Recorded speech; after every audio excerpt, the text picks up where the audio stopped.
Imagine stepping through the keyhole of time, back to the year 1890, where the heart of London beats with a rhythm of the forgotten past.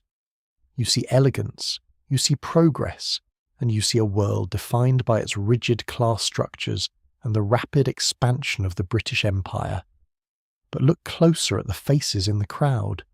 Behind every portrait is a story of survival, hidden within the shadows of these sepia-toned memories. The air is thick with the scent of coal and history. The streets are a chaotic dance of horses, iron wheels, and people chasing their dreams. Was it truly a golden age of refinement, or was it a harsh reality masked by the rigid etiquette and fine lace of the upper class? We invite you to step across the threshold of history and witness the Victorian era as you have never seen it before. Vibrant and alive. Feel the vibration of the cobblestones and hear the echoes of a city that never slept, even as it struggled under the weight of change. Time moves differently here. Every second is a struggle for the many, while a luxury for the few who hold the keys to the city. Step into the shoes of those who built this world and see the grit beneath the polish that history books often choose to forget today.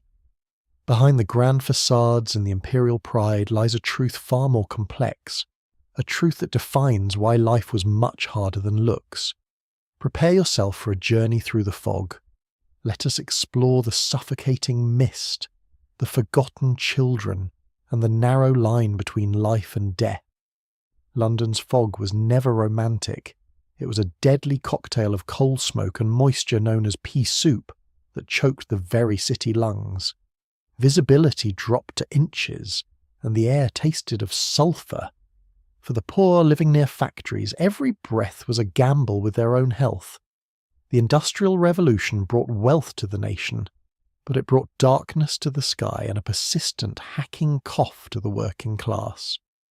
Beyond the grand avenues lay the Rookeries, labyrinthine slums where thousands were packed into decaying rooms, living in absolute squalor and constant dampness in these crowded alleys.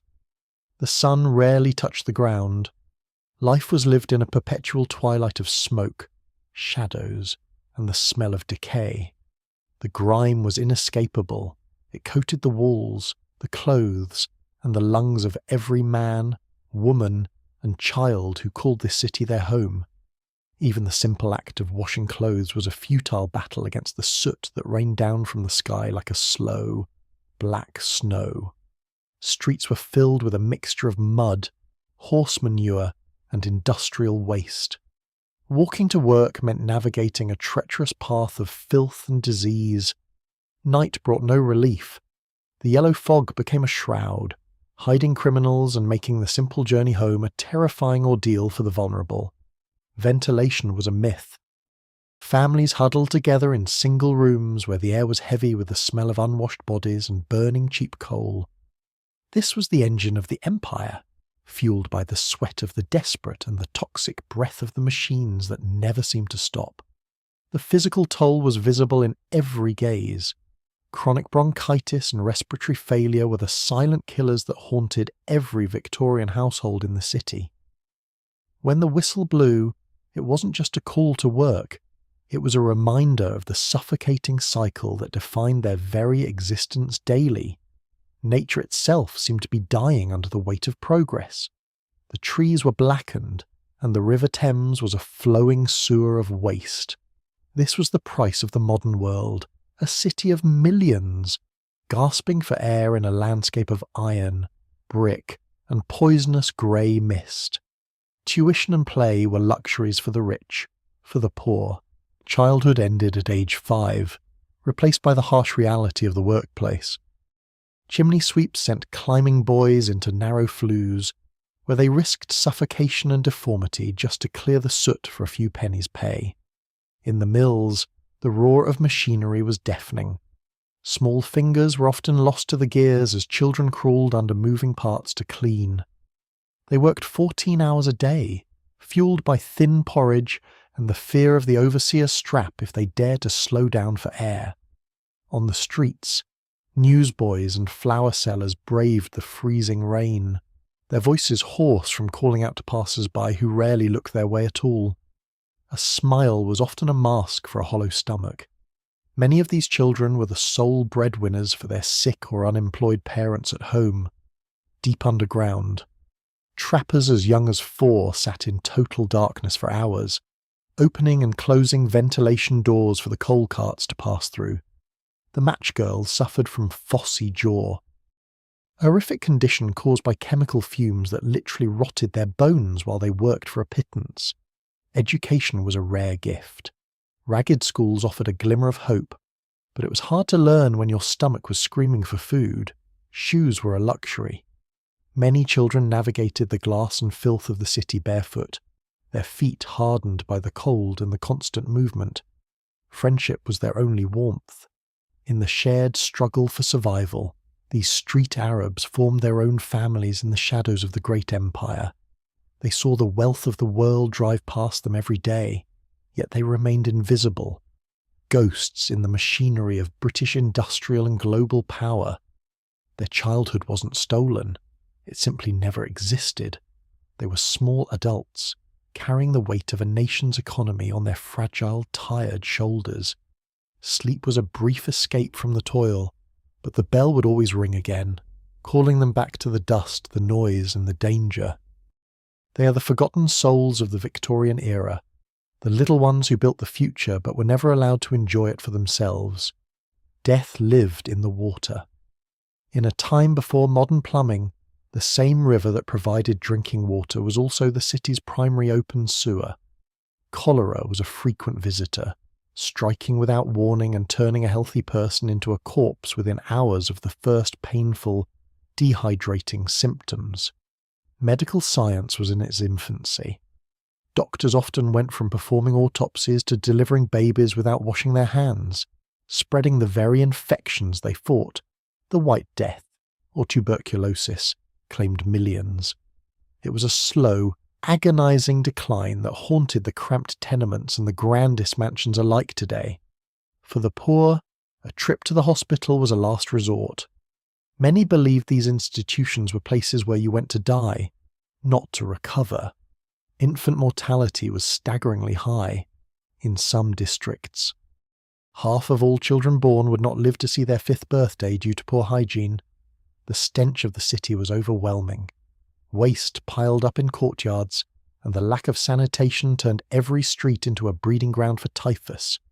Painkillers were often deadlier than the pain. Opium-based syrups were sold over the counter, even to soothe crying infants, leading to widespread addiction and tragedy. Folk remedies and superstitions often replaced medicine. Bloodletting and leeches were still used by some, clinging to the old ways in a rapidly changing world. Funerals were a constant part of life. The black plumes of the hearse were a common sight, a reminder of the fragility of Victorian existence. Grief was a formal affair, governed by strict rules, but beneath the black veils and the mourning jewellery was a deep, inconsolable ache of loss. Before the discovery of germs, cleanliness was a luxury few could afford. The battle for health was fought with soap, water, and sheer human will. Surgery was a brutal race against time and shock. Without modern anaesthesia, the surgeon's speed was the only mercy a patient could hope to receive. The hospitals were silent witnesses to the struggle. Every bed told a story of a life fought for, and often lost, in the cold shadows. In this era, survival was not a guarantee. It was a daily miracle. To wake up healthy was the greatest wealth one could ever truly possess. Step into the light of the upper class, where life was a grand performance of etiquette, luxury, and the display of immense imperial wealth today. For those at the top, the world was their oyster. They enjoyed fine wines, exotic spices, and the finest fabrics the British Empire could provide. Their homes were monuments to status, filled with servants who moved like shadows, ensuring every whim was met without a single word being spoken. But just a few miles away, the reality was a world apart. The labour of thousands fueled the leisure of the few in a cruel balance. The working class were the engine of this prosperity, yet they lived on the brink of starvation, their lives measured in tons of coal moved. The contrast was staggering. One side enjoyed the empire where the sun never sets, while the other lived in the shadows of its own poverty. Class was a wall that few could climb. Your accent, your clothes, and the dirt on your hands defined your destiny before you even spoke. The invisible labour of women kept the city running. They scrubbed the floors and washed the linens of the rich until their fingers bled in silence. Two different worlds, born under the same flag, yet separated by a chasm of wealth that seemed impossible to bridge for the common working man. London was a city of two halves, a masterpiece of human achievement built upon a foundation of immense suffering and tireless, back-breaking physical labour. The price of the Victorian era was paid in human life. Every grand building had a cost that wasn't just measured in pounds and pence. They are not just shadows in old photographs. They were real people with hopes, fears, and a resilience that shaped the modern world we live in. They endured the smog, the poverty, and the disease so that future generations could build something better from the lessons they learned in the dark. Their legacy is all around us, in the architecture of our cities and the laws of our society that grew from their struggles for justice. As we pull away from the keyhole of history, remember the grit and the grace that defined an era much harder than it ever looked. The colours may fade, but the human spirit remains. The Victorian age was a crucible of change that forged the spirit of the modern world. Thank you for travelling back in time with us. Let the echoes of their voices remind you of the long road we have travelled since then. History is a mirror. By looking back, we see how far we've come and the strength of those who walk these hard streets before us today. Honour their memory by understanding their truth. The Victorian era has ended, but its story lives on in the very air we breathe today.